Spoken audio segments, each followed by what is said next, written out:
नमस्कार सगळ्यांना. आज आपण एक अशा प्रवासाला सुरुवात करणार आहोत जो तुमच्या शरीरात आणि मनात रोज चालतो, पण कदाचित तुम्ही कधी जाणीवपूर्वक अनुभवलाच नसेल.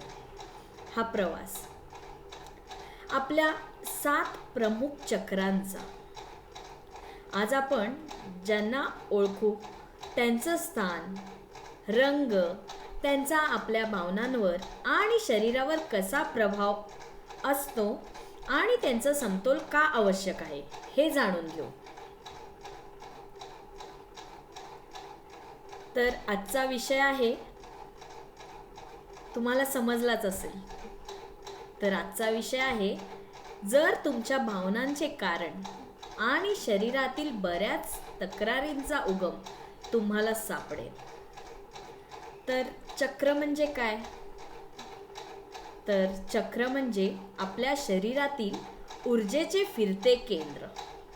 जसा पंखा फिरतो तेव्हा वारा मिळतो, तसं चक्र फिरतं तेव्हा शरीरात ऊर्जा मिळते.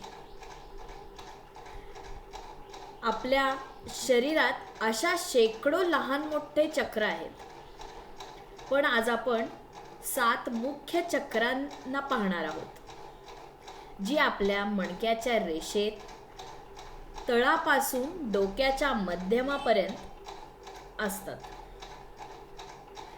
तर 7 चक्रांची ओळख: मूलाधार ते सहस्रार. तर मूलाधार चक्राचं स्थान आहे मणक्याच्या तळाशी, पेल्विक भागात. याचा रंग आहे लाल. भावनिक संबंध, सुरक्षितता, स्थैर्य, भीती किंवा आत्मविश्वास. तर शारीरिक संबंध: हाड, पाय, पायांचे तळवे, मोठं आतडं. उदाहरणार्थ, कल्पना करा, एखादं झाड मुळाशिवाय उभं कसं राहील बरं? तसंच आपलं मूलाधार चक्र कमजोर असेल तर आपण अस्थिर, असुरक्षित वाटतो. सतत पैशाबद्दल, नोकरीबद्दल, भविष्याबद्दल भीती वाटते. उदाहरणार्थ, एका विद्यार्थिनीला नोकरीत स्थिरता नव्हती. तिला सतत काय होईल अशी भीती. जेव्हा तिचं मूलाधार चक्र संतुलित केलं, ती स्थिर झाली, भीती निघून गेली आणि नवी नोकरी सुद्धा मिळाली.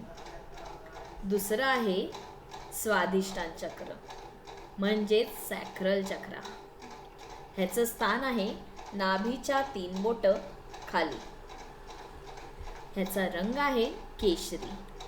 ह्याचा भावनिक संबंध आहे आनंद, सर्जनशीलता, नातेसंबंध आणि लैंगिक ऊर्जा.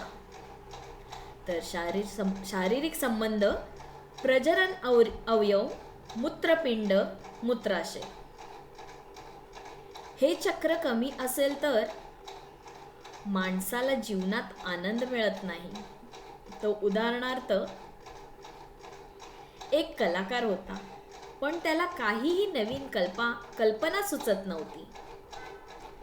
स्वाधिष्ठान चक्र जेव्हा त्याचं संतुलित केलं, तेव्हा त्याला पुन्हा संगीत आणि प्रेरणा परत आली.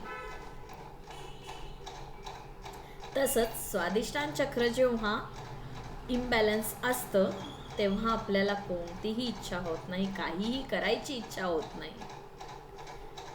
तिसरा चक्र आहे मणिपूर चक्र, नाभीच्या 3 बोटं वर. याचा रंग आहे पिवळा. ह्याचा भावनिक संबंध आहे आत्मविश्वास, इच्छाशक्ती, निर्णय क्षमता. तर शारीरिक संबंध आहे पोट, पचनसंस्था, यकृत.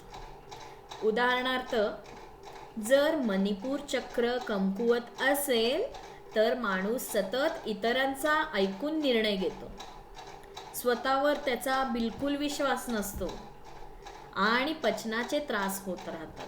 उदाहरणार्थ, एका महिलेचा नेहमी गॅस, ॲसिडिटीचा त्रास होता.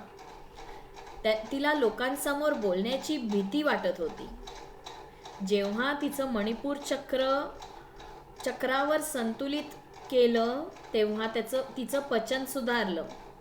ती आत्मविश्वासाने लोकांसमोर बोलू लागली. यासाठी मणिपूर चक्र संतुलित असणं गरजेचं आहे. ते 4थं चक्र आहे अनाहत चक्र. अनाहत चक्र म्हणजेच हार्ट चक्र. ह्याचं स्थान आहे छातीच्या मध्यभागी.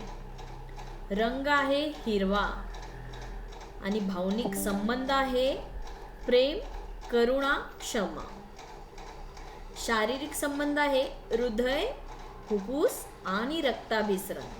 उदाहरणार्थ, हे चक्र कमजोर असेल तर माणूस रागीट होतो, स्वतःला आणि इतरांना माफ करू शकत नाही.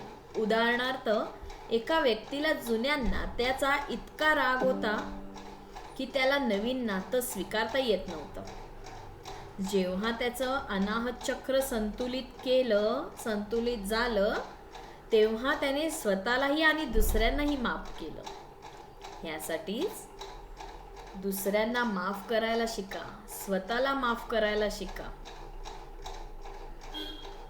विशुद्ध चक्र 5वं आहे विशुद्ध चक्र, थ्रोट चक्र. ह्याचं स्थान आहे घसा. इथे विशुद्ध चक्र असतं. ह्याचा रंग आहे निळा. ह्याचा भावनिक संबंध आहे संवाद, स्वतःला व्यक्त करणं. शारीरिक संबंध आहे घसा, आवाज, थायरॉइड. उदाहरणार्थ, हे चक्र जर कमजोर असेल तर आपण बोलायला घाबरतो किंवा खूप बोलतो पण भावना व्यक्त होत नाहीत. उदाहरणार्थ, एका शिक्षकाला वर्गात स्पष्ट बोलता येत नव्हतं. विद्यार्थ्यांना कंटाळा येत होता.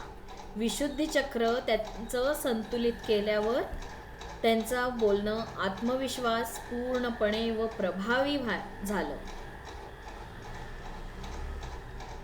आणि आपले नातेसंबंध सुद्धा सुधारतात जेव्हा विशुद्ध चक्र बॅलन्स असेल.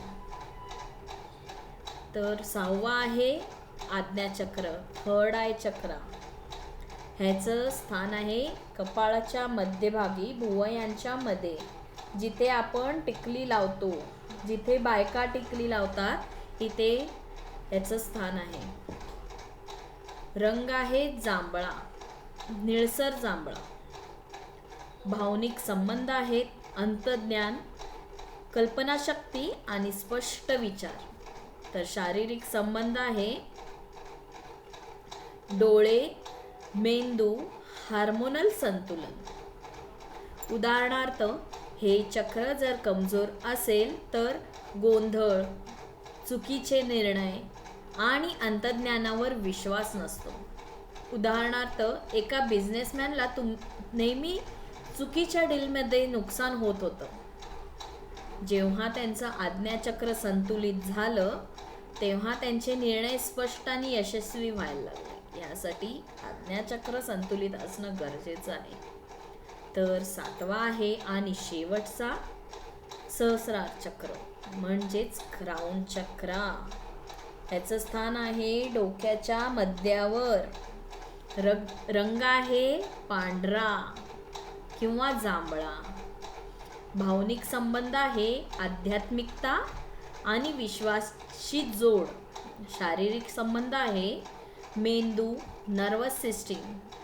उदाहरणार्थ, हे चक्र जर कमजोर असेल तर माणूस रिकामा, हरवलेला वाटतो. उदाहरणार्थ, एका तरुणाला सगळं असूनही जीवनाचा अर्थ सापडत नव्हता. सहस्र चक्र संतुलित झाल्यावर त्याला जीवनाशी एक गहिर अर्थपूर्ण संबंध जाणवू लागला. असे आहेत हे 7 चक्र. तर हे 7 चक्र जेव्हा सक्रिय असतात तेव्हा आपल्या आयुष्याला पूर्णपणे अर्थ असतो. तर चक्र म्हणजे केवळ रंगीत बिंदू नाही, ती तुमच्या जीवनातील प्रत्येक अनुभवाचं मूळ आहे. जेव्हा ती संतुलित असतात तेव्हा शरीर, मन आणि आत्मा हे तिन्ही सामंजस्याने जगतात. पुढच्या सत्रात आपण एखाद्या चक्रावर खोलवर काम करूया. धन्यवाद.